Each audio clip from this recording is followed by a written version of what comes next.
Hello students, hope all is well. और सब लोग जो है सीबीएसई के स्टूडेंट फर्स्ट टर्म एग्जामिनेशन की प्रिपरेशन कर रहे होंगे। बाकी ऑल इंडिया के स्टूडेंट्स जेई और नीट या अपने बोर्ड की प्रिपरेशन में लगे होंगे। सबको जो है उन सभी एग्जामिनेशन के लिए ऑल द बेस्ट। अब स्टार्ट करते हैं हम लोग क्या इस वीडियो में गॉस थ्योरम से रिलेटेड फिर से न्यूमेरिकल डिस्कस करेंगे। न्यूमेरिकल का हमारा कार्यक्रम चल रहा है और अगले वीडियो में हम लोग गॉस थ्योरम की एप्लीकेशन के बारे में बात करें। चलिए स्टार्ट करते हैं। पहले अगर हम लोग न्यूमेरिकल देखें, सीक्वेंस न्यूमेरिकल देखें तो ये कह रहा है से आपके पास में एक स्फीयर, आपके पास में एक स्फीयर, अच्छा आपके पास में कंसेंट्रिक एक और स्फीयर,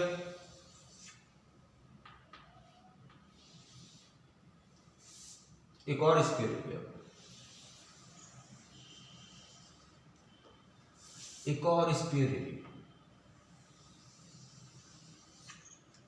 अच्छा इसके कंसेंट्रिक एक और स्फीयर ले लो।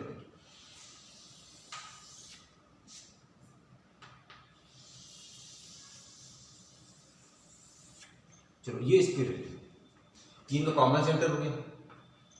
इनके कॉमन सेंटर पे ये क्या है आपके पास है फर्स्ट क्लोज्ड स्फीयर, ये क्या है सेकंड क्लोज्ड स्फीयर, ये क्या है आपके पास में third closed sphere, third closed sphere. सभी स्फीयर क्या है closed. Concentric common centre, common centre, common centre. अच्छा क्या कर रहे हो, इस पर्टिकुलर जो है कॉमन सेंटर पे आपने चार्ज ले लिया। कितना चार्ज ले लिया, लेट्स से +2 कूलम चार्ज ले लिया। इस स्फीयर का रेडियस कितना हो गया, इस पर रेडियस आपने मान लिया लेट्स से r हो गया। इसका रेडियस कितना हो गया, इसका रेडियस लेट्स से आप क्या ले लो, चलो ठीक है 2r ले लेते हैं। इसका रेडियस क्या ले लिया, थर्ड क्लोज स्फीयर का, थर्ड स्फीयर का रेडियस ले लिया लेट्स से 3r, ये ले लिया हम लोगों ने। अच्छा क्या बताना है, ये बताना है कि इससे जाने वाला फ्लक्स, इससे जाने वाला फ्लक्स, इससे जाने फ्लक्स का रेशियो बताओ। तो क्या बताना है आपने, φ1 रेशियो φ2 रेशियो φ3, ये किस प्रोपोर्शन में ये बताना है। आसान है। आपके पास में एक क्लोज स्फीयर, इस पर्टिकुलर क्लोज स्फीयर के अंदर नेट चार्ज आपका है 2 कूलम। तो आप क्या करोगे, फर्स्ट स्फीयर से जाने वाला फ्लक्स गॉस थ्योरम, तो क्या यूज करोगे आप +2 divided by epsilon naught volt into metre हो जाएगा। अगर आपने जो है चार्ज और एप्सिलॉन वैल्यू ऐसे ही लिख रखी है, φ1 की वैल्यू। अगर आप क्या करोगे, सेकंड सरफेस देखोगे, ये आपके पास सेकंड क्लोज्ड स्फीयर है। इस पर्टिकुलर क्लोज स्फीयर से जाने वाला फ्लक्स कितना हो गया, हम देख रहे हैं कि सिर्फ जो 2 कूलम चार्ज अंदर है, तो आपके पास में φ2 क्या हो जाएगा, flux φ2 stands for the flux from the second closed sphere. क्या हो जाएगा वो जगह हमारे पास है +2 डिवाइडेड बाई एप्सिलॉन नॉट, क्या लिखोगे volt into metre. Similarly third अगर आप जो है क्लोज्ड स्फीयर देखो, उस पर्टिकुलर स्फीयर से जाने वाला फ्लक्स ये बराबर आपके पास में क्या होगा, फर्दर नेट चार्ज इनसाइड, कितना दिख रहा है नेट चार्ज इनसाइड 2, तो आपके पास में होगा 2 divided by epsilon naught volt into metre.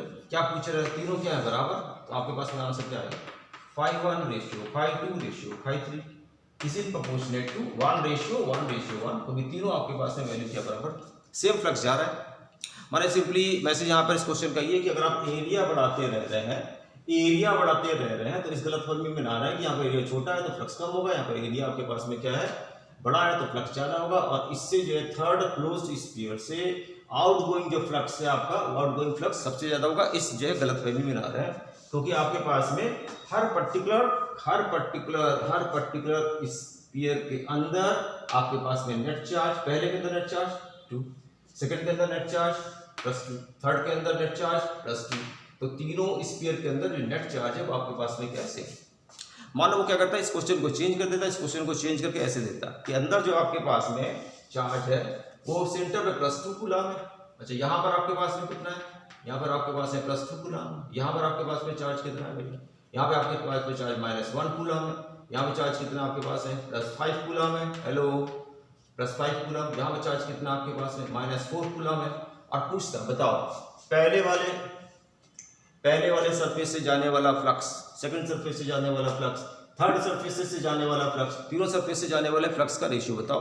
तो भी आप आंसर क्या देते, सेम। क्यों, क्योंकि फर्स्ट जो है गॉस थ्योरम यूज करोगे तो गॉस थ्योरम अगर यूज करोगे तो पहले क्लोज्ड स्फीयर के अंदर नेट चार्ज की वैल्यू, सेकेंड क्लोज्ड स्फीयर के अंदर नेट चार्ज की वैल्यू, थर्ड क्लोज्ड स्फीयर के अंदर नेट चार्ज की वैल्यू आपकी क्या है, सेम। तो इसलिए अगर यहाँ पर जो है नेट चार्ज देखोगे आप तो 5 2 7 7 and 2 9 9 minus 5 कितना है आपके पास में 4। तो अंदर जो है नेट चार्ज 1 के अंदर भी +4 कूलम, सेकंड के अंदर भी +4 कूलम, थर्ड के अंदर भी +4 कूलम। गॉस थ्योरम लगाओगे क्लोज सरफेस के लिए एप्लीकेबल है और उससे जो है हमारे पास में हमेशा आ जाएगा φ1 = +4/ε0 + φ2 +4/ε0 φ3 +4/ε0। Again ratio will be 1:1:1। तो यहाँ पर ये मैसेज आपको मिलता है कि अगर आपके पास में एरिया बड़ा कर दोगे, अंदर नेट चार्ज चेंज नहीं हो रहा है, तो फ्लक्स की वैल्यू क्या रहेगी, सेम। इसको आप और भी ढेर सारे मेथड से आप इसको प्रूव कर सकते हो।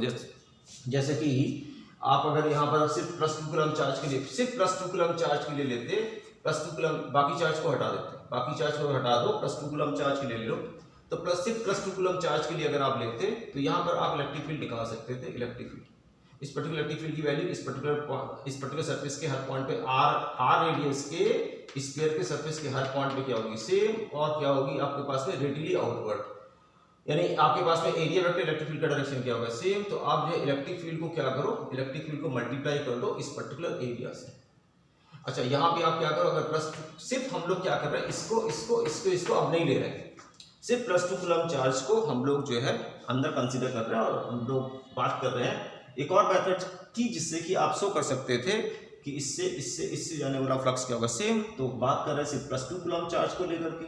+2 कूलम चार्ज की वजह से यहाँ पे इलेक्ट्रिक फील्ड निकाल लेते हैं। अब इलेक्ट्रिक फील्ड, इस पर्टिकुलर इलेक्ट्रिक फील्ड की वैल्यू हर पॉइंट पे होती है सेम और होती है आपके पास में रेडियली आउटवर्ड, माने एरिया वेक्टर, और आपके पास में इलेक्ट्रिक फील्ड का डायरेक्शन क्या होता है, सेम। इस पर्टिकुलर कंडीशन में आप क्या करते हैं, यहाँ पे जो इलेक्ट्रिक फील्ड आती है उसको आप एरिया से मल्टीप्लाई कर देते हैं, एरिया से मल्टीप्लाई करते हैं। अच्छा, यहाँ भी इलेक्ट्रिक फील्ड की वैल्यू आप ऑब्टेन कर सकते थे पॉइंट चार्ज के लिए। पॉइंट चार्ज के लिए यहाँ पर इलेक्ट्रिक फील्ड की वैल्यू आप ऑब्टेन कर सकते थे और इस पर्टिकुलर इलेक्ट्रिक फील्ड की वैल्यू हर पॉइंट पर क्या होगी, सेम। सिर्फ +2 कूलम चार्ज को ले रहे हो, ये चार्ज नहीं है, +2 कूलम चार्ज को ले रहे हो, तो यहाँ पर आपके पास में हर पॉइंट पे इलेक्ट्रिक फील्ड की वैल्यू सेम होगी। इलेक्ट्रिक फील्ड का डायरेक्शन आपके पास में रेडियली आउटवर्ड होगा। एरिया वेक्टर इलेक्ट्रिक फील्ड हर पॉइंट पर जो है 0 डिग्री एंगल बनाएंगे। इस पर्टिकुलर केस में अगर अपने फ्लक्स निकालना है तो यहाँ पर जो इलेक्ट्रिक फील्ड है हर पॉइंट पर उसको इसी एरिया से मल्टीप्लाई कर दो। तो आपके पास में ये एक और मेथड, इससे अभी आप शो कर सकते हैं कि क्या, कि आपके इस पर्टिकुलर सरफेस से, इस पर्टिकुलर सरफेस से, इससे फ्लक्स क्या होगा, तो अगर नेट चार्ज अंदर जो है क्या है, अगर आपके पास में सेम है तो आपके पास में एरिया अगर बढ़ता जा रहा है तो उससे जाने वाला फ्लक्स नहीं बढ़ेगा, फ्लक्स क्या होगा आपका सेम रहेगा। ये मैसेज हो गया। अच्छा, अगला क्वेश्चन ले लेते हैं भाई,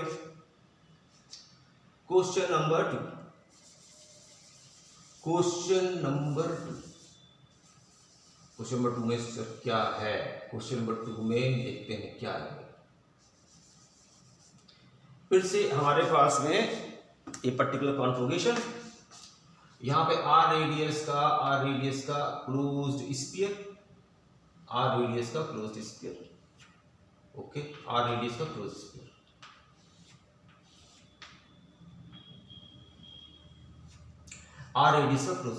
अच्छा, ये आपके पास में जो है सेंटर, इसका भी सेकंड न्यूमेरिकल प्रॉब्लम की बात कर रहे हैं। अच्छा बच्चों, सेकंड न्यूमेरिकल प्रॉब्लम की बात कर रहे हैं, ओके ठीक है। चलिए सेकंड न्यूमेरिकल प्रॉब्लम की बात करें तो आपके पास में जो है ये r रेडियस का क्लोज स्फीयर, अच्छा ये 2r रेडियस का close sphere, 2r radius close sphere, और ये आपके पास में 3r रेडियस का क्लोज स्फीयर, ठीक है। r रेडियस का, 2r रेडियस का, 3r रेडियस का क्लोज स्फीयर, ये क्या आपके पास में कॉमन सेंटर, तीनों का कॉमन सेंटर। स्फेरिकल मान रहे हैं, जो क्लोज सरफेस है उसे क्या मान रहे हैं, स्फेरिकल। चलो आगे बात करते हैं। क्या हमारे पास में क्या है, हमारे पास में यहां पर एक प्लस क्यू चार्ज है, ओके, सेंटर पे है, सेंटर पे क्या प्लस क्यू चार्ज। अच्छा, हमने क्या कर रखा है, इस पर्टिकुलर स्फीयर के बीच में एक डाइलेक्ट्रिक मीडियम फिलअप कर रखा है। क्या फिलअप कर रखा है सर, डाइलेक्ट्रिक मीडियम। इस डाइलेक्ट्रिक मीडियम का डाइलेक्ट्रिक कांस्टेंट कितना है, इस डाइलेक्ट्रिक मीडियम का डाइलेक्ट्रिक कांस्टेंट है के। इस डाइलेक्ट्रिक मीडियम का डाइलेक्ट्रिक कांस्टेंट के लिए लिखते हैं। हमारे पास में 3 क्लोज्ड स्फीयर है 1 2 3 और आपने 1 और 2 के बीच में यहाँ से R फिर यहाँ से 2R के बीच में एक डाइलेक्ट्रिक मीडियम फिलअप कर रखा है जिसका कि डाइलेक्ट्रिक कांस्टेंट क्या है, डाइलेक्ट्रिक कांस्टेंट डाइलेक्ट्रिक स्ट्रेंथ में डिफरेंस होता है, याद रखिएगा। और गॉसियन सरफेस की प्रॉपर्टी याद रखिएगा कि गॉसियन सरफेस क्लोज सरफेस होता है, डिस्क्रीट सिस्टम ऑफ चार्ज से वो नहीं जाना चाहिए और किसी भी शेप और साइज का हो सकता है। चलिए अब यहाँ पर करना क्या सर, सेकंड न्यूमेरिकल का तो आपने जो है यहाँ पर रूपरेखा बना दी। अब ये बताओ कि क्या करना है, क्या करना है। अब वो आपसे कह रहा है कि भाई ऐसा करो, कैसा करें कि आप जो है सेंटर से, ठीक है सेंटर हो गया, इस पर्टिकुलर सेंटर से 1.5 R, 1.5 R, इस पर्टिकुलर सेंटर से 1.5 R का 1.5 R का, इस पर्टिकुलर सेंटर से 1.5 R का 1.5 R का क्लोज स्फीयर ले लो।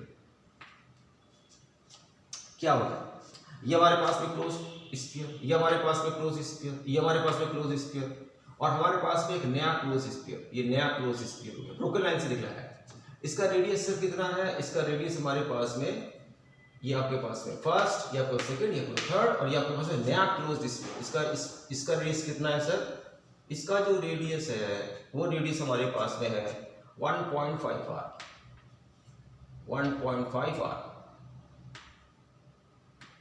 1.5 R, 3/2 R, यहां से लेकर के ये डिस्टेंस है, ये आपके पास में 3/2 R, ये आपके पास में क्या है R, ये आपके पास में कितना है 2R, ये आपके पास में यहां से लेकर यहां तक कितना है 3R, 3 स्फीयर। एक और स्फीयर आपने ले लिया क्या, इस पर्टिकुलर सेंटर से 1.5 R रेडियस का थर्ड आपने जो है क्लोज स्फीयर ले लिया, इसका सेंटर और सबका सेंटर क्या करना है सर, ये करना है आपने कि इस पर्टिकुलर स्फीयर से जो कि एक डाइलेक्ट्रिक मीडियम के अंदर रखा हुआ है, इससे कितना फ्लक्स जाएगा ये निकालना है। अगर हम इस पर्टिकुलर स्फीयर को मान लें कि स्फीयर नंबर 4, तो आपके पास में टारगेट क्या हो गया, आपके पास में टारगेट हो गया 5 4 स्फीयर से जाने वाला फ्लक्स, ये टारगेट हो गया भैया, इससे जाने वाला फ्लक्स, 4 स्फीयर से जाने वाला फ्लक्स। चलो बात करते हैं क्या यूज करोगे, गॉस थ्योरम।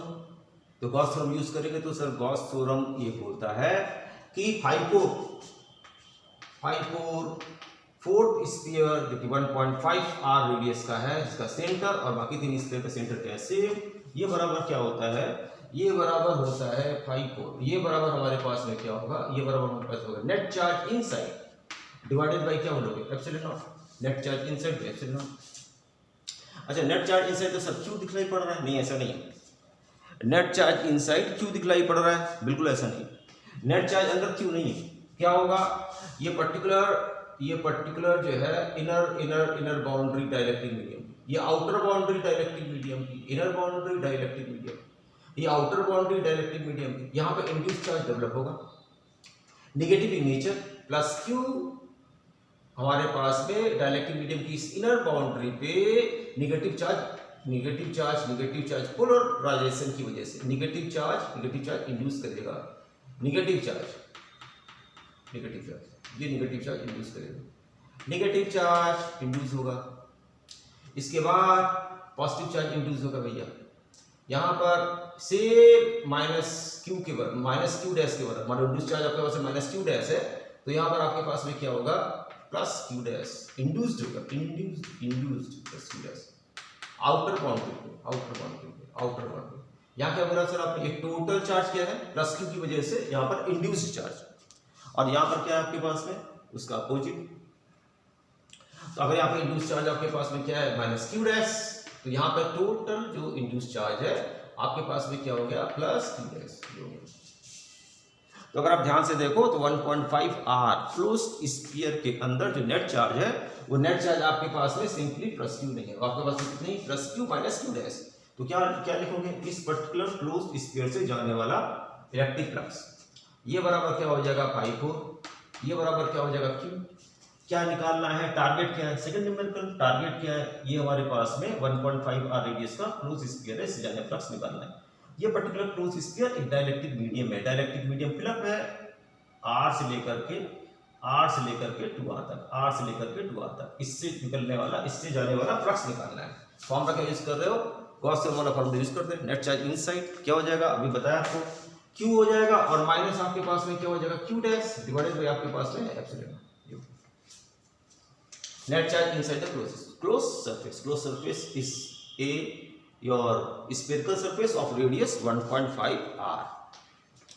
चलिए, तो आपके पास में जो है Q डैश की वैल्यू, Q डैश की वैल्यू क्रिकेटर में आपको पता होना चाहिए, इंड्यूस चार्ज का मैग्नीट्यूड Q डैश, ये बराबर आपके पास में होता है Q inside the bracket 1 - 1/k, ये हो गया मैग्नीट्यूड। मैग्नीट्यूड की बात कर रहे हैं, Q डैश की वैल्यू। अदरवाइज अगर आप साइन लोगे तो आपके पास में ये आ जाएगा Q dash equal to minus Q 1 - 1/k, minus यहाँ पे लगा चुके ऑलरेडी। तो अगर हम यहाँ पर हम लोग जो है Q डैश की वैल्यू रखें, तो Q डैश की वैल्यू अगर हम लोग यहाँ रखें, तो इस पर्टिकुलर सरफेस के अंदर नेट चार्ज Q और ये इंड्यूस चार्ज, तो आपके पास में हो गया 5 ये बराबर हो जाएगा नेट चार्ज इनसाइड, क्या लिखोगे भैया, Q माइनस Q ब्रैकेट के अंदर 1 - 1/k डिवाइडेड बाय क्या लिखोगे, एप्सिलॉन नॉट। तो आपके पास है 5 कितना हो गया, 5 आपके पास में हो गया Q minus Q plus Q by K divided by epsilon not. Flux की बात कर रहे हैं, क्या निकालना है, इस पर्टिकुलर फोर्थ सरफेस से electric flux. Gauss theorem, net charge inside the close surface, net charge inside the close surface divided by epsilon not. अच्छा, Q डैश की वैल्यू, Q डैश का मैग्नीट्यूड, Q डैश का magnitude Q inside the bracket 1 - 1/k, K is the directive constant of the directive medium. तो यहाँ पर आपके पास में क्या होगा, Q कैंसिल हो गए, तो आपके पास है 5, ये आपके पास में टारगेट था, ये बराबर क्या हो जाएगा, ये बराबर हो जाएगा Q divided by K epsilon naught. तो ये भी याद रखना है, ऐसा इसलिए है कि आपका क्लोज सरफेस क्या हो गया, डायरेक्टिव मीडियम के अंदर। दूसरे तरह की तरह सॉल्व करोगे तो आपके पास सोल्यूशन इस तरह भी हो सकता है, क्या कि हमारे पास में इस पर्टिकुलर प्लस Q चार्ज की वजह से यहाँ पर इस पर्टिकुलर प्लस Q चार्ज की वजह से यहाँ पर इलेक्ट्रिक फील्ड, हर पॉइंट पर क्या होगी, इलेक्ट्रिक फील्ड आपकी जैसे हर पॉइंट पर इलेक्ट्रिक फील्ड, यहाँ पे इलेक्ट्रिक फील्ड रेडियली आउटवर्ड, हर पॉइंट पर area vector electric field same direction में, हर पॉइंट पर यहाँ पर दूसरा मेथड 5 निकालने का, यहाँ पर हर पॉइंट पर इलेक्ट्रिक फील्ड का मैग्नीट्यूड सेम, हर पॉइंट पे इलेक्ट्रिक फील्ड जो है आपके पास में रेडियली आउटवर्ड, हर पॉइंट पर एरिया वेक्टर इलेक्ट्रिक फील्ड का डायरेक्शन सेम, इसलिए यहाँ पर फ्लक्स निकालने के लिए आप यूज कर सकते हो 5। एक और मेथड क्या, 5 ये बराबर आपके पास में क्या हो जाएगा, यहाँ पे electric field E multiply by क्या, एरिया आपके पास में कितना है, इसका सरफेस एरिया आपके पास में है 4 पाई 1.5, कितना लिख रहे हो sir, R square, electric field multiply by area. Electric field को एरिया से सिंपली मल्टीप्लाई कर देते हैं, जबकि हमारे पास में हर पॉइंट पे इलेक्ट्रिक फील्ड क्या हो, एरिया के हर पॉइंट पे इलेक्ट्रिक फील्ड का मैग्नीट्यूड क्या हो सेम, और डायरेक्शन क्या हो एरिया के परपेंडिकुलर। तो हमारे पास है 5 आ जाता है सिंपली E इंटू ए, वही हमने यूज किया 5 equal to E into 4 pi 1.5 R square. अच्छा, हमारे पास में जो है 5 ये बराबर यहाँ पे इलेक्ट्रिक फील्ड, यहाँ पे इलेक्ट्रिक फील्ड, यहाँ इलेक्ट्रिक फील्ड, यहाँ हर पॉइंट पर जो है इलेक्ट्रिक फील्ड, तो आपके पास में इलेक्ट्रिक फील्ड की वैल्यू कितनी होगी, 1/4 पाई एप्सिलॉन नॉट के इनटू आपके पास में चार्ज अंदर कितना है Q डिवाइडेड बाई आपके पास में हो गया R स्क्वायर, R आपके पास में यहाँ से लेकर के यहाँ तक का डिस्टेंस 1.5, हमने लिखा है पे 1.5 स्क्वायर इनटू आपके पास में हो गया 4 पाई 1.5 R दिस स्क्वायर। तो देखो ये कैंसिल हो गया आपके पास में, ये आपके पास में जो है आपके पास में 4 पाई भी यहाँ पर कैंसिल हो गए, तो आपके पास में क्या बचा, एक और तरीके से 5 पर बराबर क्या हो जाए Q divided by K epsilon naught. तो ये हमारे पास में आंसर होगा, याद रखिए ये हमारे पास में आंसर। तो ये आपके पास में सेकंड न्यूमेरिकल प्रॉब्लम था गॉस थ्योरम से रिलेटेड। 2 मेथड से आपने कर लिया। टारगेट क्या था, यहाँ पर Q है, इसके बीच में डाइलेक्ट्रिक मीडियम है R और 2R के बीच में, यहाँ से आप 1.5 R पे चले जाओ, एक क्लोज सरफेस ले लो और उससे क्या करो, उससे आप जो है इलेक्ट्रिक फ्लक्स निकालो, तो Q by K epsilon not आएगा।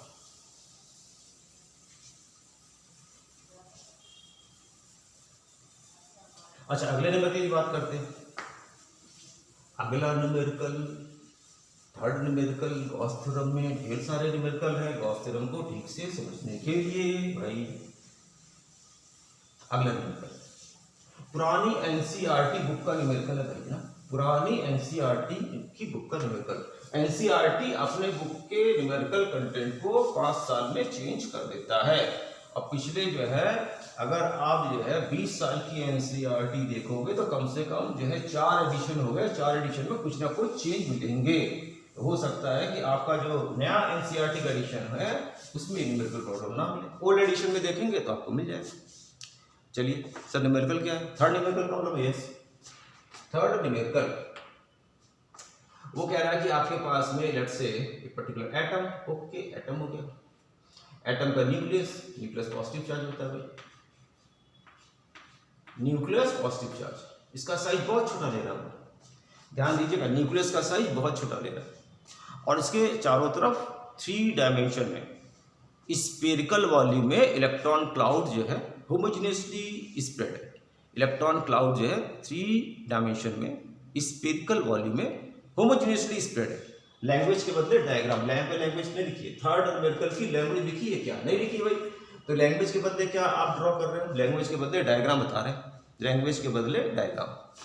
तो आपके पास में जो इलेक्ट्रॉन क्लाउड है वो इलेक्ट्रॉन क्लाउड है ऐसे डिस्ट्रीब्यूट है, इलेक्ट्रॉन क्लाउड 3D में, 2D में नहीं 3D में, spherical volume, spherical volume, spherical volume,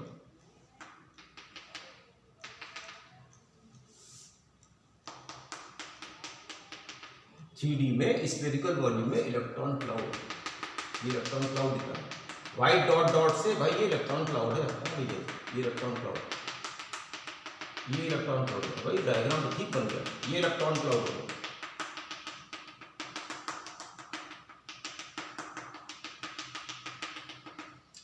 से इलेक्ट्रॉन क्लाउड हो गया। सेंटर को चलो आप इसको ऐसे करो,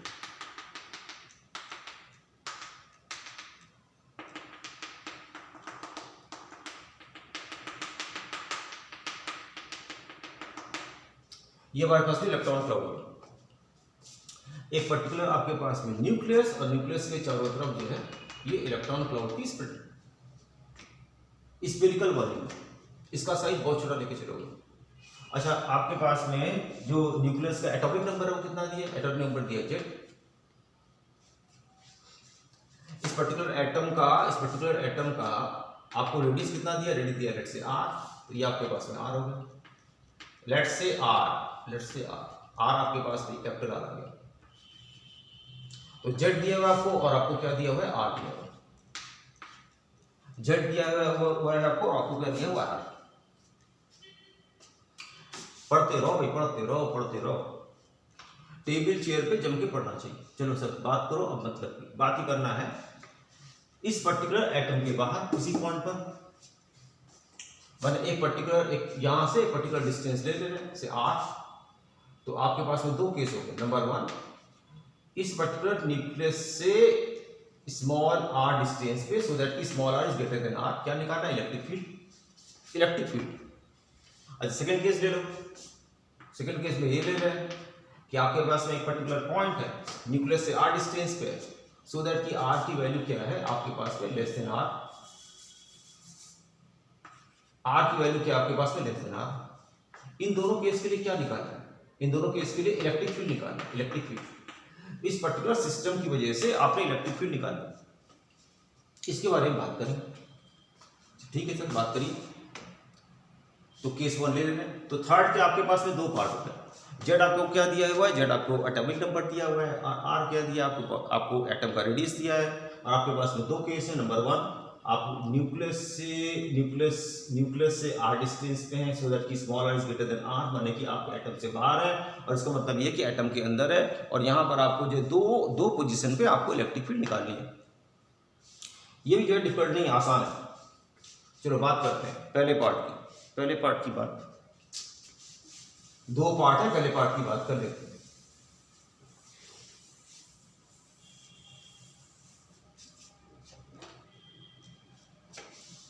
फर्स्ट पार्ट की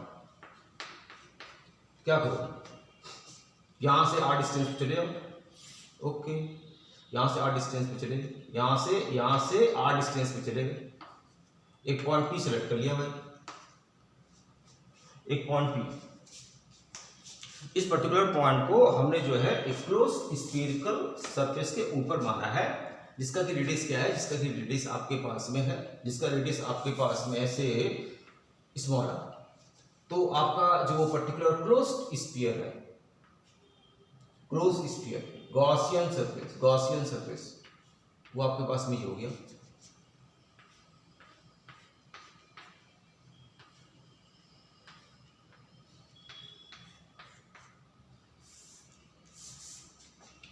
क्लोज्ड गॉसियन सरफेस, वो आपके पास में हो गया।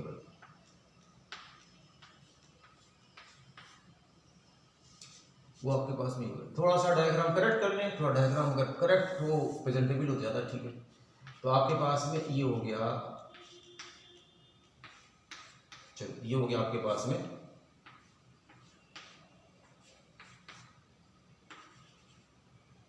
पॉइंट यहां पर, ठीक है।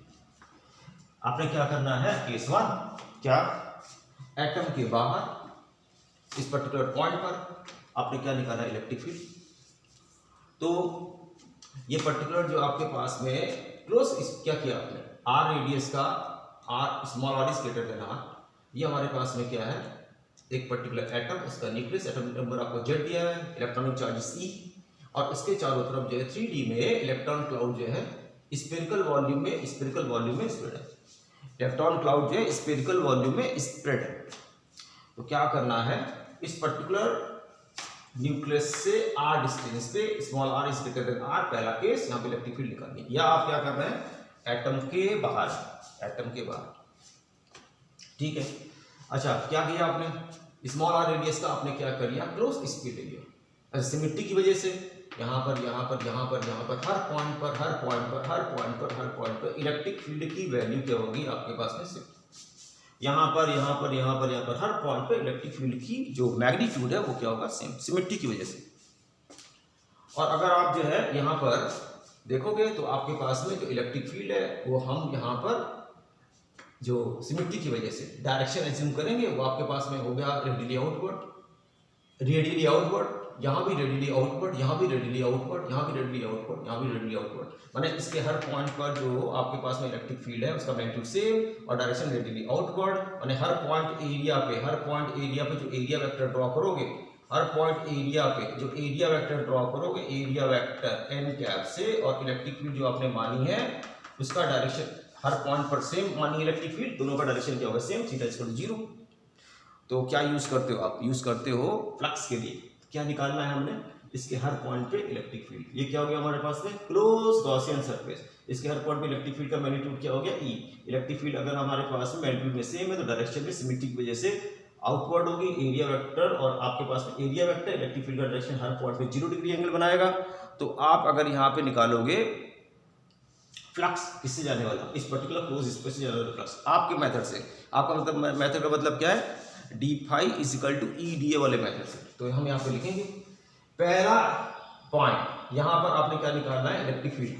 तो आपके पास में फाई ये बराबर हो जाएगा sum d phi over the close surface, ये बराबर आपके पास में हो जाएगा sum vector E dot vector dA over the close surface, और आपके पास में हो जाएगा सम E dA cos 0, हर पॉइंट पर जो है area vector electric field same, तो theta is equal to 0, E dA cos 0 is 1, E is constant, symmetry की वजह से यहाँ पर हर पॉइंट पे इलेक्ट्रिक फील्ड, इस सिस्टम ऑफ चार्ज की वजह से, सिमेट्री की वजह से इलेक्ट्रिक फील्ड का मैग्नीट्यूड सेम। तो आप यहाँ पर E को क्या कर रहे हैं, बाहर ले रहे हैं, तो E आपके पास में बाहर आ गया, आपके पास में हो गया सम dA over the close surface, माने आपके पास में यहाँ से लेकर के यहाँ तक जो क्लोज स्फीयर है उसका जो है आपके पास में क्या हो गया, एरिया। इसका मतलब क्या हुआ, area of the close sphere of radius small r।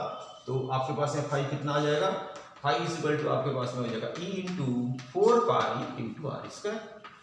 ये हो गया भाई एक तरीका जो कि हम अक्सर बोलते हैं, मैं अक्सर बोलता हूँ ये भाई हमारा तरीका है, क्या, फ्लक्स निकालने का। चलो फ्लक्स निकालने का हमारा तरीका E into 4 pi small r square. अच्छा, गॉस क्या कहता है, गॉस थ्योरम यूज कर रहे हैं, गॉस थ्योरम ही हमारे पास में टॉपिक है, गॉस थ्योरम का न्यूमेरिकल जो है हम लोग लगातार वीडियो में डिस्कस कर रहे हैं। तो हमारे पास में स्टूडेंट्स यहाँ पर फ्लक्स निकालने का दूसरा तरीका क्या है, दूसरा तरीका है गॉस थ्योरम। गॉस थ्योरम कहता है कि आपके पास में इससे जाने वाला फ्लक्स या तो आपका ये अपना मेथड है, तो मेरा मेथड ये है कि आपके पास में इससे जाने वाला फ्लक्स ये बराबर जो net charge inside divide by epsilon naught. तो फाई की वैल्यू गॉस-दत्ता के थ्योरम से क्या, इस पे नेट चार्ज प्लस जेड, क्यों, एटॉमिक नंबर जेड मैंने आपको दिया था, न्यूक्लियस पे नेट चार्ज, इसके चारों तरफ क्या है, इलेक्ट्रॉन क्लाउड। अच्छा, आपके पास में एटम क्या मान के चलोगे, कुछ नहीं दिया है, अगर कुछ नहीं दिया है तो एटम का मान के चलोगे इलेक्ट्रिक न्यूटन। जितना आपके पास में निगेटिव चार्ज होगा उतना ही आपके पास में क्या होगा, पॉजिटिव चार्ज। तो इसका मतलब है ये जो इलेक्ट्रॉन क्लाउड है इसमें टोटल इलेक्ट्रॉन क्लाउड जो है स्फेरिकली यूनिफॉर्मली डिस्ट्रीब्यूटेड है रेडियस आर में। इस पर्टिकुलर स्फेरिकल वॉल्यूम में टोटल चार्ज कितना होगा, माइनस जेड। क्यों, क्योंकि आपके पास में एटम क्या होता है, atom atom atom electric newton, तो आपके पास है plus Z minus Z divided by epsilon naught. तो फाई इज इक्वल टू आपके पास में क्या हो गया, phi is equal to 0 divided by epsilon naught. ये बराबर आपके पास में क्या हो गया, 0।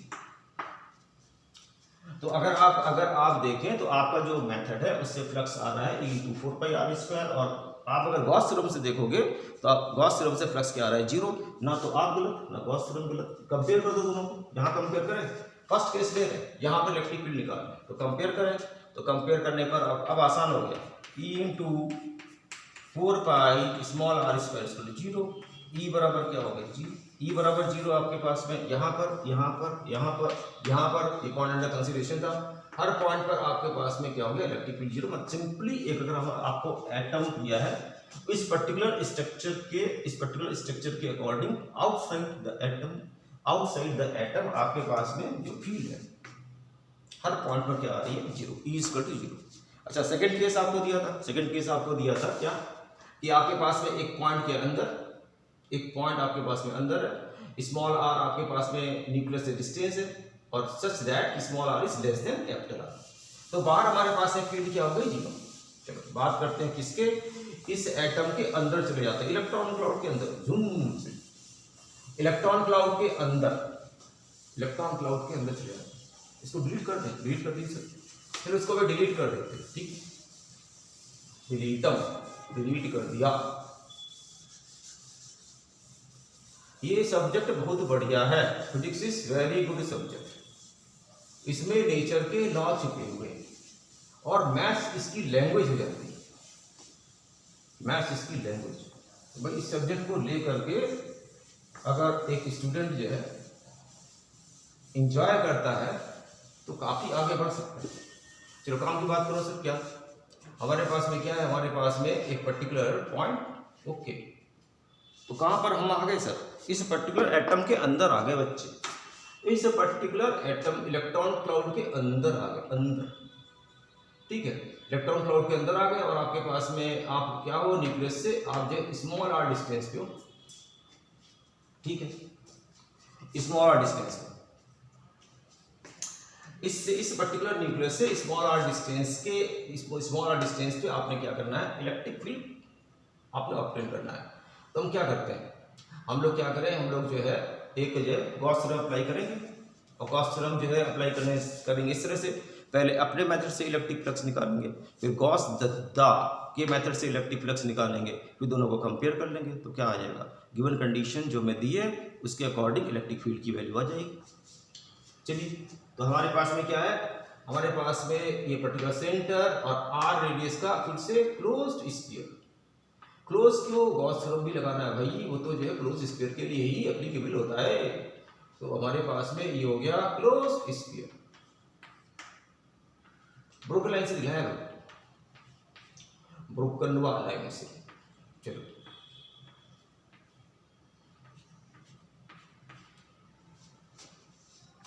सर ये बताओ आप ये क्या बनाए हो, ये हमने बनाया है न्यूक्लियस, ये उसके चारों तरफ होमोजेनियस स्फेरिकल वॉल्यूम में इलेक्ट्रॉन क्लाउड का स्प्रेड, और आप क्या करना चाहते हो, न्यूक्लियस से एक डिस्टेंस पे चले गए, r डिस्टेंस पे पॉइंट P लेट अस से अंडर कंसीडरेशन है, और हमने क्या करना है, हमने जो है इस पर्टिकुलर r डिस्टेंस पे हमने क्या निकालना है, electric field, cloud electron cloud के अंदर चले गए। अच्छा, अगर हम क्या कर लें, एक जो है क्लोज गॉसियन सरफेस ले लें सोल्यूशन, ये थर्ड का क्या हो गया, पार्ट, थर्ड का पार्ट। अगर हम लोग क्या कर लें, यहाँ सेंटर मान करके r रेडियस का, small r is less than capital R, R radius से कर ले, क्लोज स्फीयर मान ले, 2D नहीं है 3D है, स्फीयर है ये बबुआ, ये स्फीयर है। आर रेडियस का आपका जो है गॉसियन क्लोज स्फीयर। तो फिर से क्या करना है, लेट्स से इस पॉइंट पर इलेक्ट्रिक फील्ड निकालना है। इस पॉइंट पे जो इलेक्ट्रिक फील्ड होगी वो यहाँ भी होगी, यहाँ भी होगी, यहाँ भी होगी, यहाँ भी होगी, यहाँ भी, यहाँ भी, यहाँ भी, यहाँ भी। क्यों? क्योंकि स्ट्रक्चर क्या मानते हैं हम लोग, सिमेट्रिकल स्ट्रक्चर, सिमेट्रिकल स्ट्रक्चर। तो इसलिए यहाँ पे जो आपके पास में इलेक्ट्रिक फील्ड होगी वो यहाँ भी, यहाँ भी, यहाँ भी, यहाँ भी सर, हर पॉइंट पे इलेक्ट्रिक फील्ड का मैग्नीट्यूड सेम। सिमेट्री की वजह से यहाँ पर अगर आप क्या कर लो, यहाँ पर अगर आप जो है छोटा सा एरिया ले लो, छोटा सा एरिया, पॉइंट एरिया, और इस पे जो है इलेक्ट्रिक फील्ड क्या है, सिमेट्री की वजह से आपकी रेडियली आउटवर्ड होगी, ये आपके पास में ई वेक्टर हो गया। अच्छा ठीक है, और एरिया वेक्टर क्या होगा, एरिया वेक्टर भी आपके पास में एरिया के परपेंडिकुलर, एरिया के परपेंडिकुलर इलेक्ट्रिक फील्ड के अलाइनमेंट में। यहाँ पे फील्ड की अवेलेबिलिटी ई सिमेट्री की वजह से हर पॉइंट पे इलेक्ट्रिक फील्ड का जो मैग्नीट्यूड है कांस्टेंट, और हर पर्टिकुलर पॉइंट एरिया पे, यहाँ पर हर पर्टिकुलर पॉइंट एरिया पे जो आपके पास में एरिया वेक्टर है, ये एरिया वेक्टर इलेक्ट्रिक फील्ड दोनों का direction same, theta equal to 0, theta equal to 0, theta equal to 0, theta equal to 0, theta equal to 0, theta equal to 0, theta equal to 0।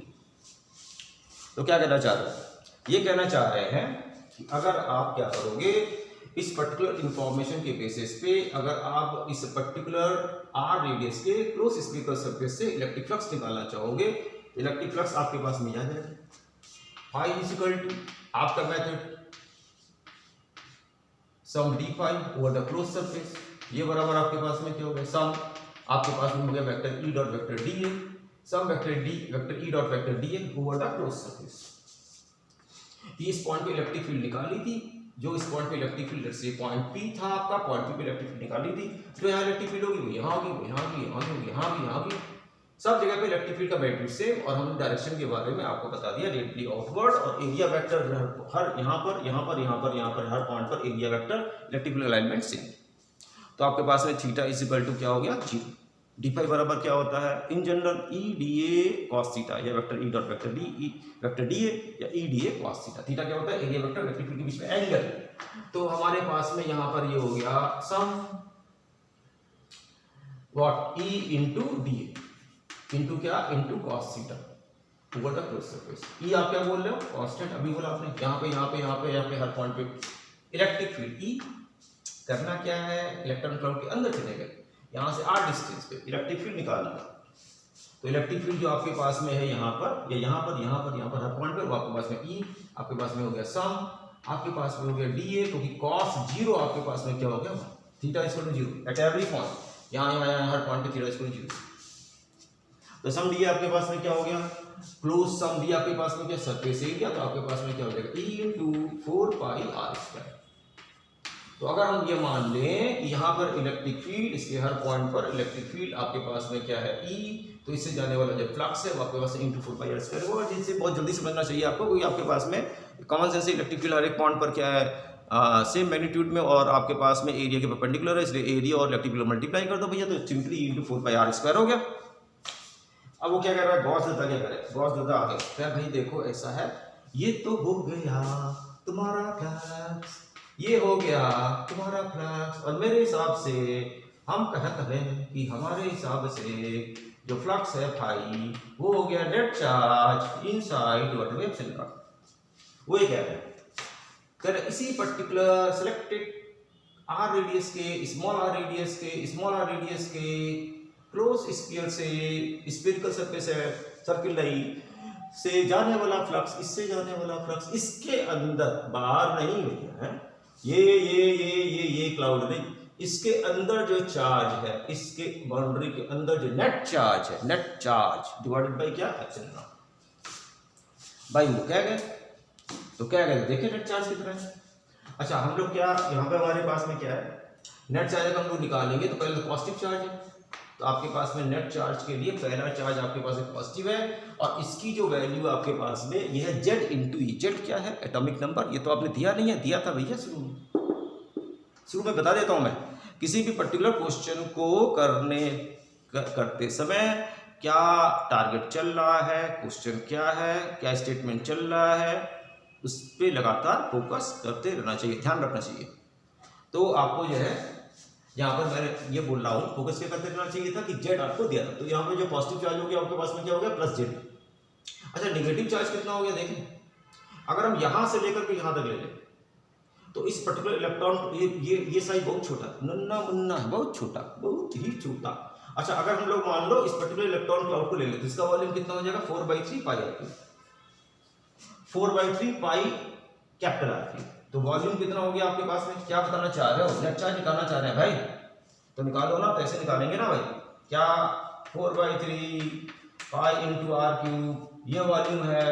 तो इस पर्टिकुलर यहां से लेके आए इस पर्टिकुलर वॉल्यूम में टोटल जो है चार्ज कितना है, इलेक्ट्रॉनिक चार्ज है, उसकी वैल्यू कितनी है -Ze। क्यों -Ze? क्योंकि ये पर्टिकुलर जो एटम को हुआ दिया है as a whole electrically neutral है, तो जितना पॉजिटिव चार्ज होगा उतना ही नेगेटिव चार्ज होगा। तो आपके पास है 4/3 पाई आर क्यूब में जो चार्ज है वो आपके पास में है -Ze। अगर यूनिट वॉल्यूम होता तो चार्ज कितना होता, -Ze divided by 4/3 pi into R cube. अगर यूनिट वॉल्यूम होता तो चार्ज इतना होता। अगर इलेक्ट्रॉन क्लाउड का यूनिट वॉल्यूम होता तो चार्ज इतना होता। इलेक्ट्रॉन आर डिस्टेंस के अंदर, यहाँ से लेकर के यहाँ तक डिस्टेंस आर है, आर रेडियस के स्फेरिकल वॉल्यूम के अंदर अब टोटल चार्ज कितना है निकाल लो।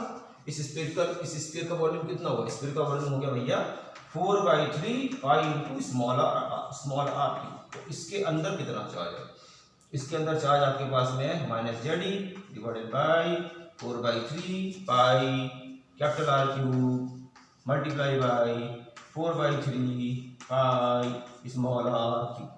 तो 4/3 पाई 4/3 आपके पास में कट गया।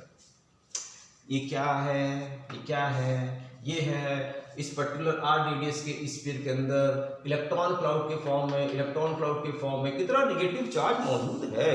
ये इधर कितना आया, ये जो नेगेटिव चार्ज है ये हमारे पास में आया, this equals to -Ze small r cube divided by capital R. या नेट चार्ज किस नेट नेगेटिव चार्ज इस पर्टिकुलर बाउंड्री के अंदर इलेक्ट्रॉन क्लाउड के फॉर्म में जितना भी आपके पास में नेट नेगेटिव चार्ज है वो आ गया आपके पास में। पॉजिटिव चार्ज कितना है +Ze, नेगेटिव चार्ज कितना है, नेगेटिव चार्ज आपके पास में ये आ गया, ये नेगेटिव चार्ज आ गया। नेट चार्ज कितना हो गया है को नेट चार्ज। तो गॉस विद्या क्या कहते हैं कि भैया हमारी बात को सुन लो, क्या सुने कि phi equal to net charge, इसके बाद में यहाँ इसके बाद में कैलकुलेशन क्या उसका यहाँ पे करते हैं। अच्छा नेट नेगेटिव चार्ज के लिए फिर से रिपीट करते हैं। अगर आपके पास में जो इलेक्ट्रॉन क्लाउड उसका वॉल्यूम है 4/3 पाई आर क्यूब, तो इस पर्टिकुलर इलेक्ट्रॉन क्लाउड में टोटल जो चार्ज है 4/3 पाई आर क्यूब वॉल्यूम में टोटल चार्ज है -Ze। यूनिट वॉल्यूम में इतना हो गया, डिवाइड कर दो 4/3 पाई आर क्यूब वॉल्यूम में, आप इसको जब मल्टीप्लाई कर दो इतना आ गया। तो नेट चार्ज कितना यहाँ पे आ जाए दोबारा गॉस थ्योरम फ्लक्स पॉइंट।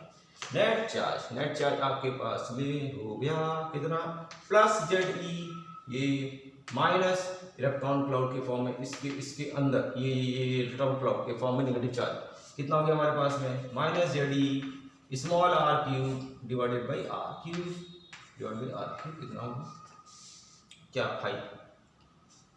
ये जो है आपके पास में क्या हुआ नेट चार्ज होगा 5, तो net charge equal to 5 divided by epsilon naught ये होगी।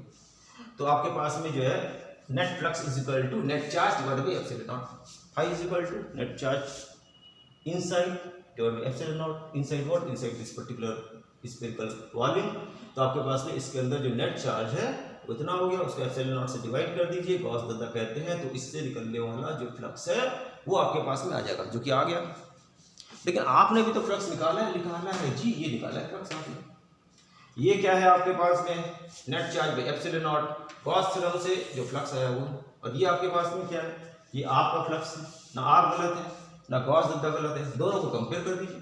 कंपेयर करें भाई, कंपेयर कर दो तो क्या आ जाएगा, ई आ जाएगा। ई कहाँ पे आ जाएगा, यहाँ हर पॉइंट पर ई आ जाएगा। चलो ई की बात करते हैं, कंपेयर करते दो, डिलीट।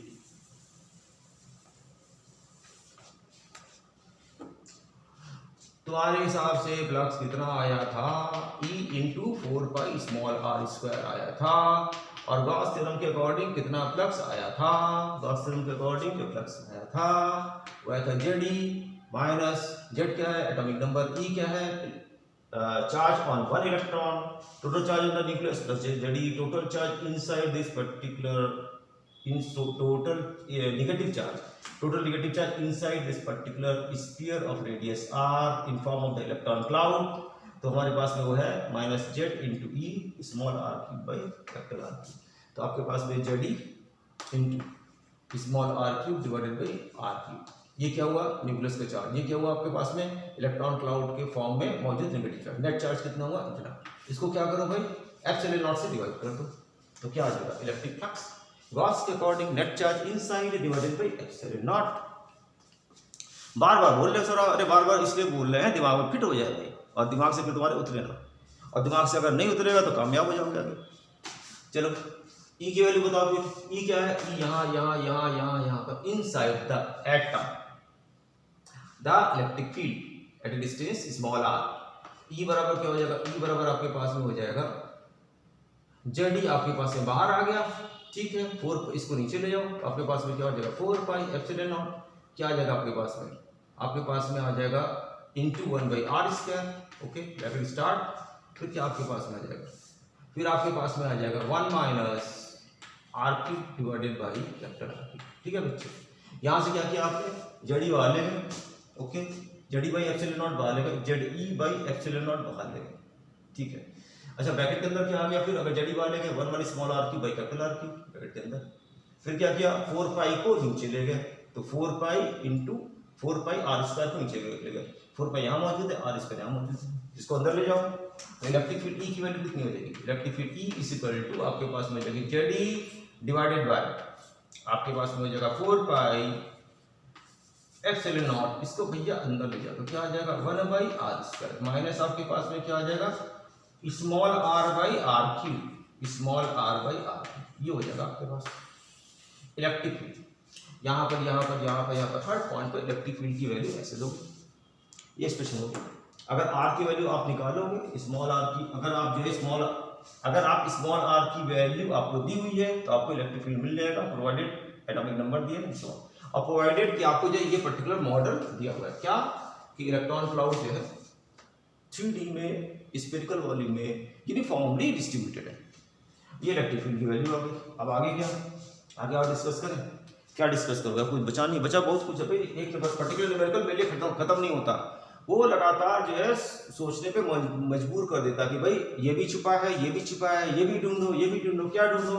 अब मान लो कि यहाँ से लेकर के ऐसे क्रॉस करो ऐसे क्रॉस करो. अगर आप ऐसे क्रॉस करो तो इलेक्ट्रिक फील्ड का वेरिएशन क्या होगा. तो आगे क्या डिस्कस करने वाले हैं इलेक्ट्रिक फील्ड का वेरिएशन किसके अंदर एटम बबुआ के अंदर क्या इलेक्ट्रिक फील्ड का वेरिएशन. ये आपके पास में हो गया सोल्यूशन. ओके चलो डिलीट करते हैं.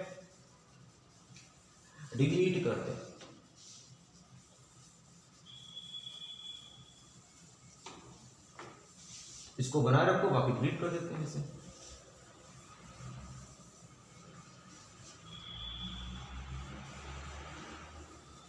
डिलीट कर दिया भाई.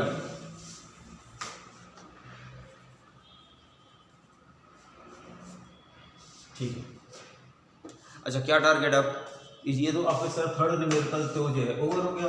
टारगेट ये है ई जो है आपका जो है इलेक्ट्रिक फील्ड अगर हम लोग ऐसे क्रॉस करेंगे तो इसका मैग्नीट्यूड कैसे वेरी कर रहा है आर के हिसाब से कैसे वेरी कर रहा है. ये पॉजिटिव चार्ज है इसके बाहर जो इलेक्ट्रॉन क्लाउड है यूनिफॉर्मली स्प्रेड है. इसका साइज अब इग्नोर कर रहा है. न्यूक्लियस बहुत छोटा है छोटा. चलो अगर हमने क्या करना है अगर हमने जो है ई का यहाँ से लेकर के यहाँ तक वेरिएशन देखना है से r इज इक्वल टू 0 से लेकर के small r equal to capital r small r equal to 0 से लेकर के small r equal to capital R तक हमने ई का वेरिएशन देखना है. तो पहले ऐसा करो जो मेरी बात मानो तो स्मॉल r बराबर कैपिटल R. तो अगर स्मॉल r बराबर कैपिटल R लिखोगे ई की वैल्यू आपके पास में हो जाएगी Z E divided by 4 pi epsilon not 1 divided by r² minus r divided by r cube. और ये बराबर क्या हो जाएगा अंडा 0 और होना भी चाहिए. तो वो क्या कह रहे हैं हमारा पर्पस क्या था टारगेट टारगेट था यहाँ से लेकर के यहाँ तक इलेक्ट्रिक फील्ड यहाँ से लेकर के या यहाँ तक इलेक्ट्रिक फील्ड ऐसे और या ऐसे जाने पर कैसे वेरी कर रही है ग्राफ दिखाइए. ग्राफ जब बोर्ड में ग्राफ बहुत पूछते हैं, सीबीएसई बोर्ड में ग्राफ जो है पूछते हैं, ग्राफ बहुत इंपॉर्टेंट है। मैथमेटिकल टूल्स वैसे सब बच्चों के लिए इंपॉर्टेंट है, उस मैथमेटिकल टूल्स में ग्राफ बहुत इंपॉर्टेंट है। तो आपके पास में जो है क्या है, वही कह रहा है, टारगेट क्या है, क्या बोला था मैं, यहाँ से लेकर के यहाँ तक, यहाँ से लेकर यहाँ तक इलेक्ट्रिक फील्ड का जो है वेरिएशन दिखाइए, ग्राफ ड्रॉ करिए, ग्राफ के बारे में बोल रहा था। अच्छा क्या निकाला आपने, यहाँ से लेकर के यहाँ तक, सर बीच में तो आप कहीं आए नहीं, सीधे आप पहुंच गए, यहाँ पहुंच गए तो small r equal to capital R, small r equal to capital R, यहाँ पे हर पॉइंट पर आप बता रहे फील्ड जीरो, हाँ जीरो आ रही है, लेकिन सर विश्वास नहीं होता, चलो ऐसा कर लेते हैं, विश्वास नहीं होता तो ऐसे कर लेते हैं। आप यहाँ पर क्या करो, यहाँ से लेकर, बहुत जल्दी कर लेते हैं, यहाँ से लेकर के यहाँ तक आपके पास में क्या है, आपके पास में है डिस्टेंस आर रेडियस का, आप जो है क्या कर लो, एक क्लोज्ड गॉसियन सरफेस ले लो, आर रेडियस का क्लोज्ड गॉसियन सरफेस ले लो, आर रेडियस का क्लोज्ड गॉसियन सरफेस ले लो, क्या जस्टिफाई करने के लिए, E equal to 0 small r equal to capital R, ये जस्टिफाई करने के लिए। तो फ्लक्स कितना हो जाएगा, फ्लक्स आपके मेथड से हो जाएगा ई इनटू क्या होगा 4 पाई आर स्क्वायर, इससे जाने वाला फ्लक्स, अगर आप क्लोज सरफेस ले लेते हैं, जस्टिफाई कर रहे हैं ये वैल्यू। अच्छा ठीक है, और ये बराबर आपके पास में cos कहते हैं कि ये बराबर हो जाएगा net charge inside bye epsilon not. अच्छा इस पर्टिकुलर क्लोज्ड स्फीयर के अंदर नेट चार्ज कितना है, आपके पास में जो है नेट चार्ज है प्लस ZE, और आपने अभी ये कहा था ये एटम इलेक्ट्रिकली न्यूट्रल है, और आर रेडियस के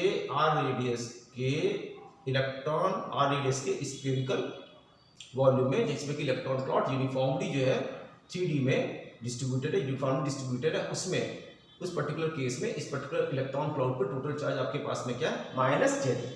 तो अगर आप यहाँ पे पहुंच गए तो इसके ये क्लोज सरफेस ले लिया, इसके अंदर नेट चार्ज कितना हो जाएगा, न्यूक्लियस प्लस ZE। अच्छा electron cloud minus ZE, net charge कितना हो गया 0। गॉस दादा क्या कहते हैं net charge by epsilon naught. तो हमारे पास में क्या हो गया, हमारे पास में हो गया E into 4 pi R square, E क्या है यहाँ पर इलेक्ट्रिक फील्ड, वो बराबर क्या हो गया 0 डिवाइडेड बाई एप्सिलॉन नॉट। ई की वैल्यू हमारे पास में क्या होगी 0, ऐसे समझ लो, क्या अगर इसको जस्टिफाई करना चाहते हो तो ऐसे समझ लो। तो आपके पास में ये तो तय हो गया भैया कि यहाँ पर हम लोग अगर आएंगे तो ई बराबर आपके पास में इलेक्ट्रिक फील्ड आपके पास में हो जाएगा 0, इलेक्ट्रिक फील्ड हो जाएगा 0। अच्छा ठीक है, अब आगे चल गया, आगे ग्राफ ड्रॉ करना है ना, तो देखते हैं कि कहीं मैक्सिमम मिनिमा तो नहीं है भाई, ग्राफ का नेचर क्या होगा, तो देखते हैं मैक्सिमम मिनिमा तो नहीं है कहीं। तो उसके लिए क्या, उसके लिए आप जो है पहली बात तो आर इक्वल टू आर पे ई इक्वल टू 0 हो गया। अच्छा फिर आप क्या करो, ई आप ड्रॉ करोगे वाई एक्सिस पे, ई आप ड्रॉ करोगे इलेक्ट्रिक फील्ड का मैग्नीट्यूड ड्रॉ करोगे वाई एक्सिस पे, आर ड्रॉ करोगे आप एक्स एक्सिस पे। तो अब निकालो आप डी बाई डी आर, क्या कर रहे हैं, क्वेश्चन तो खत्म हो गया, यहाँ तो आंसर बता दिया, और आंसर में इसके थर्ड के 2 पार्ट थे। पहले पार्ट का आंसर था आउटसाइड, यहाँ पर आपके पास इलेक्ट्रिक फील्ड 0, और यहाँ पे इलेक्ट्रिक फील्ड बता दो दिया। आगे क्या करते हैं, टारगेट ग्राफ ड्रॉ कर रहे हैं, तो आपके पास में ई वर्सेस आर डायग्राम, तो डी बाई डी आर निकालो, डिफरेंशिएट कर दो आप इसे, तो ये बराबर क्या हो जाएगा ZE by 4 pi ZE divided by 4 pi epsilon not. अच्छा यहाँ पे आपके पास में क्या है 1 बाई आर स्क्वायर, तो 1 बाई आर स्क्वायर का डिफरेंशिएशन क्या हो गया -2 बाई आर क्यूब। भाई इसका डिफरेंशिएशन करोगे आर के रेस्पेक्ट में, क्यों करें बता रहे हैं अभी ना, तो इसका डिफरेंशिएशन करोगे आर के रेस्पेक्ट में, तो ये आपके पास में क्या हो गया कांस्टेंट, तो बाहर आ गया, इसका डिफरेंशिएशन क्या हो गया आपके पास में -2 डिवाइडेड बाई आर क्यूब हो गया। अच्छा माइनस इसका डिफरेंशिएशन क्या हो गया 1 डिवाइडेड बाई आर क्यूब, ये आपके पास में आ गया। हमारे पास में E का डिफरेंशिएशन R के रेस्पेक्ट में, इसका डिफरेंशिएशन -2 बाई आर क्यूब। अच्छा इसका डिफरेंशिएशन आपके पास में R का डिफरेंशिएशन 1, तो -1 बाई आर क्यूब, ये हमारे पास में आ गया, माइनस बाहर ले लो भाई, तो हमारे पास में आ गया -ZE divided by 4 pi epsilon naught, bracket के अंदर क्या हो गया 2 divided by R cube, plus हमारे पास में क्या हो गया 1 डिवाइडेड बाई आर क्यूब, ये आ गया डी बाई डी आर क्या होता है ई वर्सेस आर ग्राफ का स्लोप, वो क्या है वो निगेटिव, स्लोप इज निगेटिव, और जैसे जैसे आप जो है आर की वैल्यू बढ़ाते जाओगे, निगेटिव स्लोप आपका कम होता जाएगा, जैसे जैसे आर की वैल्यू बढ़ाते जाओगे निगेटिव स्लोप कम होता जाएगा। इसलिए वो कह रहा है कि ग्राफ इस तरह से होना चाहिए, यहां से लेकर के यहां तक सो दैट कि उसका ई वर्सेस आर डायग्राम ऐसा होना चाहिए कि उसका जो स्लोप हो वो क्या हो, निगेटिव, और आर जैसे बढ़ाओगे वैसे उसका स्लोप क्या होना चाहिए, आर जैसे बढ़ाओगे ये वैल्यू कम हो जाएगी, डी बाई डी आर कम हो जाएगा, निगेटिव स्लोप कम होता जाना चाहिए, निगेटिव स्लोप कम होते जाना चाहिए। तो यहाँ पे इसके नीचे ड्रॉ करें, क्या भाई ड्रॉ करोगे, ई वर्सेस आर, ये आपके पास में ई हो गया और ये आपके पास में आर एक्सेस हो गया, ओके। ये हमारे पास में क्या हो गया, बाउंड्री हो गई, ये हमारे पास में बाउंड्री हो गई, ये हमारे पास में बाउंड्री हो गई भाई, बाउंड्री बाउंड्री बाउंड्री। अच्छा यहाँ पे क्या क्या ले रहे हो, यहाँ पे ले रहे हैं इलेक्ट्रिक फील्ड का मैग्नीट्यूड, ये आपके पास में क्या है, एटम का सेंटर, न्यूक्लियस पर आप यहाँ पर, और यहाँ पर आपके पास में क्या है, यहाँ पे आपके पास में स्मॉल आर, यहाँ पे आपके पास में से माइनस आर दूसरी तरफ चले गए। अच्छा यहाँ से लेकर के यहाँ तक क्या है, यहाँ से लेकर के यहाँ तक एटम का साइज कैपिटल आर, यहाँ से यहाँ तक क्या है कैपिटल आर, ये होगा ई का वैल्यूशन। तो क्या बोल रहे हो यहाँ पे, तो अगर आप खड़े हो, यहाँ पर अगर आप खड़े हो जाओगे तो आपके पास में आर इज इक्वल टू 0, ई की वैल्यू आपके पास में क्या आ जाएगा, ई की वैल्यू आपके पास में आ जाएगा इनफाइनाइट। तो इसका मतलब ये है कि इस यहाँ से आप स्टार्ट करोगे ग्राफ को, इससे ज्वाइन नहीं कर सकते, अगर आप यहाँ से स्टार्ट करोगे ऐसे तो निगेटिव स्लोप आपके पास में यहाँ पर आया, आर की वैल्यू बढ़ाओगे, डी बाई डी आर की वैल्यू क्या होगी आपके पास में, निगेटिव होगी, डिक्रीज होगी, तो slope is negative and decreasing, slope is negative and decreasing, negative and decreasing, negative and decreasing, and at small r is equal to capital R it is equal to 0। तो यहां से आप जो exactly ऐसे करोगे, ये आपके पास में ट्रेंड आ गया, ये ट्रेंड आ गया। तो थर्ड लेवल की बात कर रहे थे, ग्राफ इसमें इन्वॉल्व कर दिया तो ग्राफ आपके पास में ये हो गया। अच्छा अगर हम d by D r equal to 0 रखें, अरे ग्राफ भी समझ लो भाई, बहुत इंपॉर्टेंट है ग्राफ, अगर हम डी बाई डी आर भी अगर हम लोग 0 रखें, डी बाई डी आर भी अगर हम लोग 0 रखें, ये आपका जो है कहीं पर भी मिलेगा नहीं वाई एक्सिस को। चलो यहाँ से ब्रोकन लाइन से स्टार्ट हो गए, यहाँ पे 0, ब्रोकन लाइन से स्टार्ट हो गए 0। अच्छा बाहर, इसके बाहर हर पॉइंट पर फील्ड 0, तो इसको डार्क लाइन भी कर सकते हैं ऐसे ऐसे, इसके बाहर हर पॉइंट पर फील्ड 0, ऐसे डार्क लाइन भी कर सकते हो भैया ना, ऐसे ऐसे। अच्छा क्या बोल रहे थे, अगर हम d by D r equal to 0 रखें तो मैक्सिमम मिनिमम के बारे में पता लग जाएगा, d by D r equal to 0, कहीं मैक्सिमम मिनिमम है तो नहीं देखें, क्योंकि यहाँ पर कहीं भी मैक्सिमम मिनिमम दिखाई। तो आपके पास में क्या हो गया, आपके पास में d by D r equal to 0, this implies क्या 2 divided by R cube plus 1 divided by R cube, ये बराबर क्या हो गया 0। अच्छा भाई, तो 2 डिवाइडेड बाई आर क्यूब ये बराबर क्या हो गया -1 डिवाइडेड बाई आर क्यूब, ये हो। तो इसका मतलब है आर की वैल्यू क्या हो गई, आर की वैल्यू आपके पास में हो गई -2 इंटू आर क्यूब, तो स्मॉल आर की वैल्यू क्या हो गई -2 R cube raise to the power 1/3, ये हो गई। तो ये आपके पास में क्या हो गया, इसको सॉल्व करोगे यहाँ से तो आपके पास में हो गया स्मॉल आर, ये बराबर हो गया -2 raise to the power 1/3 into R, ये वैल्यू आपकी मिल गई। अब देख लीजिए -2 raise to the power 1/3 cube root of -2, और उसके बाद में आपके पास में क्या है, आपके पास में है वैल्यू, क्या वैल्यू आपके पास में आर। तो ये आर की जो है वैल्यू आ रही है, इससे ये इन्फॉर्मेशन निकल रहा है कि यहाँ से स्मॉल आर की जो वैल्यू आ रही है, इससे ये इन्फॉर्मेशन निकल रहा है, स्मॉल आर कहाँ से आ रही है, यहाँ से लेके यहाँ तक, इससे ये इन्फॉर्मेशन निकल रहा है कि हमारे पास में यहाँ से लेकर के यहाँ तक स्मॉल आर की वैल्यू हमने ली, और आपकी जो स्मॉल आर की ये वैल्यू है, ये वैल्यू ये बता रही है कि यहाँ से लेकर के यहाँ तक कहीं पर भी डी बाई डी आर 0 नहीं है, क्योंकि आर की वैल्यू कोई रियल वैल्यू आपके पास में यहाँ पर नहीं आ रही। तो आर की कोई यहाँ पर वैल्यू सुटेबल नहीं आ रही है, -2 raise to the power 3 into R आ रहा है। ये कह रहा है इस पर्टिकुलर पॉइंट पर इस पर्टिकुलर वैल्यू के लिए आपको जो है क्या मिलेगा, मैक्सिमम मिनिमम मिलेगा, लेकिन ये वैल्यू आपकी एग्जिस्ट नहीं कर रही है। तो अगर हम लोग चले यहाँ से लेकर के यहाँ से यहाँ लेकर यहाँ से यहाँ तक, तो कंक्लूजन ये है कोई मैक्सिमम मिनिमम नहीं है, कोई मैक्सिमम मिनिमम नहीं है, ये जो है नेगेटिव, इसका जो है स्लोप डिक्रीज कर रहा है लगातार, कोई मैक्सिमम मिनिमम नहीं है। अगर आप मैक्सिमम मिनिमम के लिए डी बाई डी आर को अगर आप जो 0 रख रहे हो, तो आपकी जो है यहाँ एक वैल्यू मिल रही है, ये वैल्यू मिल रही है जहाँ पे डी बाई डी आर 0 है, मैक्सिमम मिनिमम होने के चांस है, लेकिन ये वैल्यू आपकी जो एग्जिस्ट नहीं करती, इसलिए आपको यहाँ से लेकर के यहाँ तक कोई भी पॉइंट ऐसा नहीं मिल रहा है कि जहाँ पर मैक्सिमम या मिनिमम। ये ग्राफ हो गया। चलो फोर्थ न्यूमेरिकल की बात करें।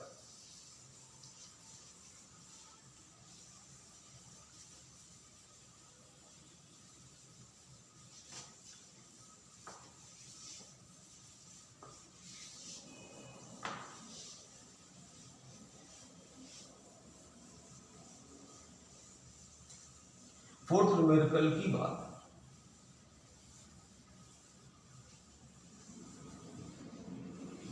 थर्ड हो गया भाई।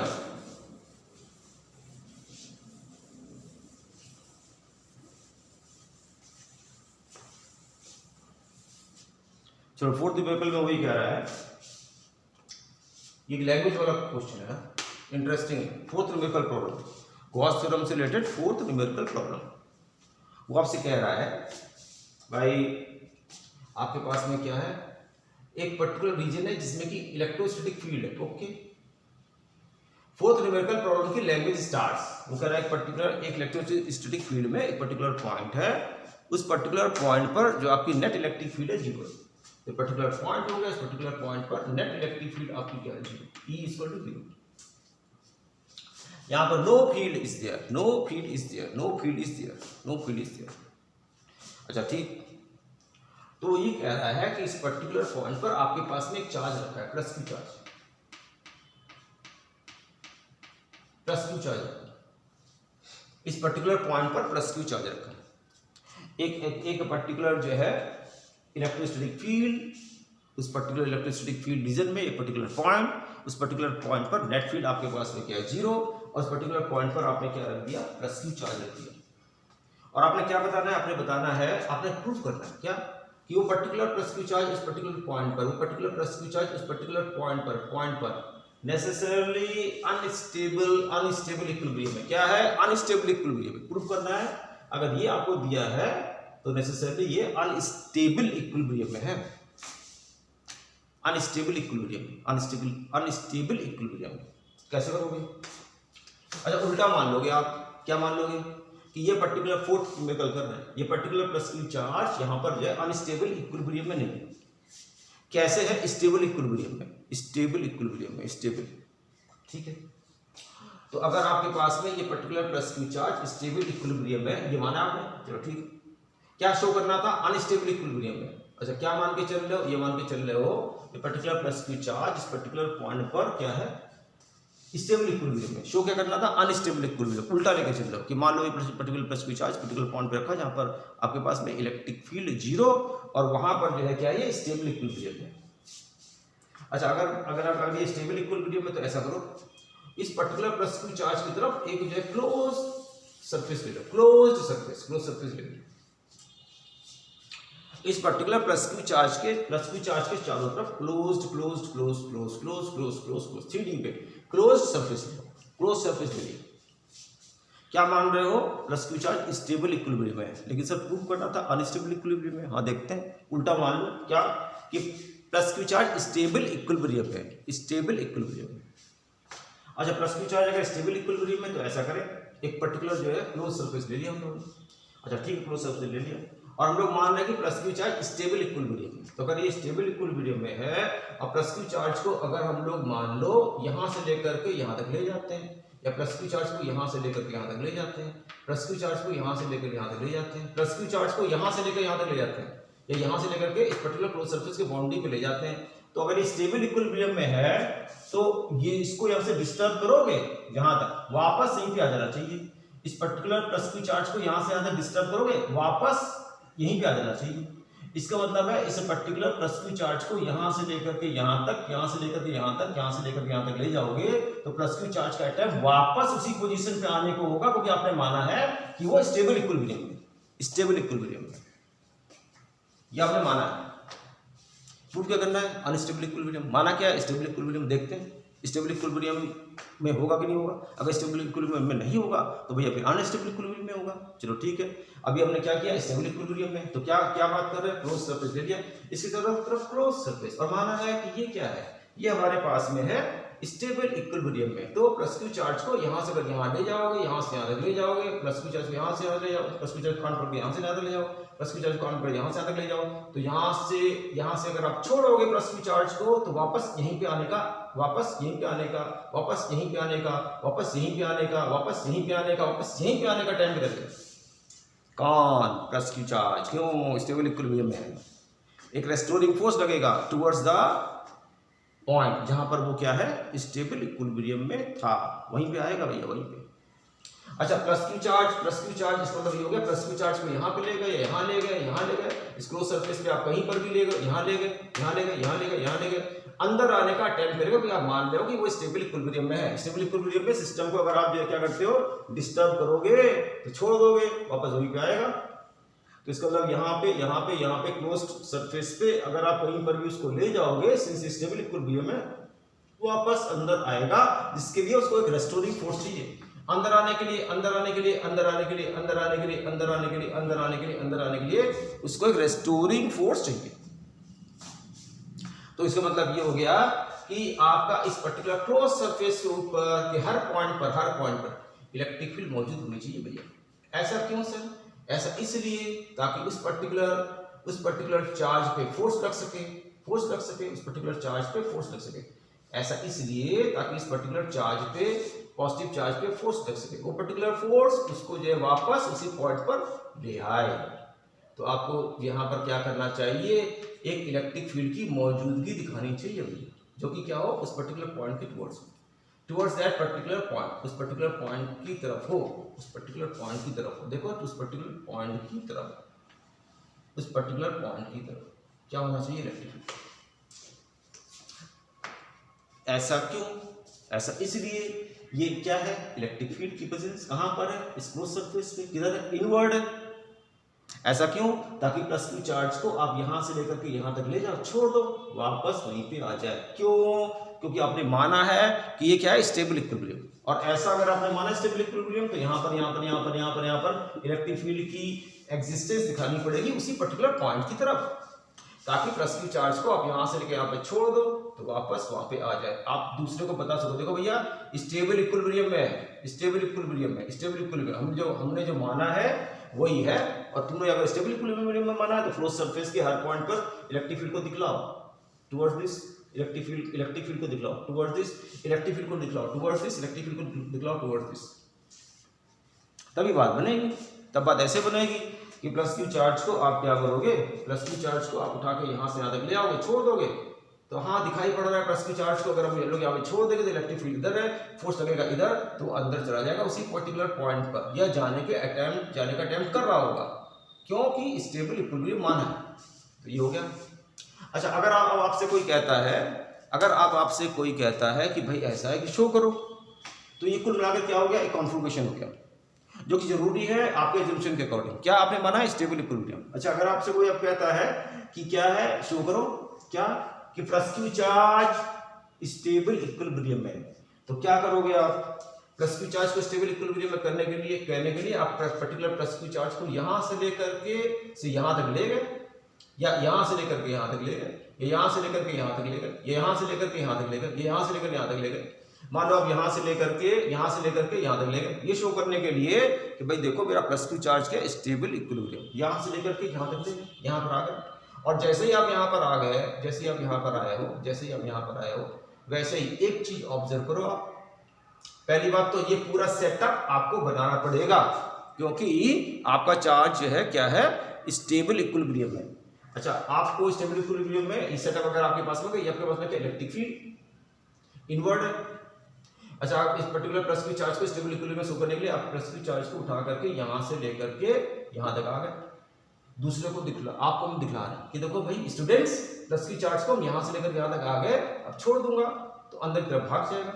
लेकिन जैसे ही प्लस क्यू चार्ज को आप यहां से लेकर के यहां तक आओगे, एक बात गौर करो, क्या प्लस क्यू चार्ज इस पर्टिकुलर सरफेस के बाहर हो गया, ऑलमोस्ट बाहर। प्लस क्यू चार्ज को यहां से लेकर यहां तक आए तो सरफेस के बाहर हो गया।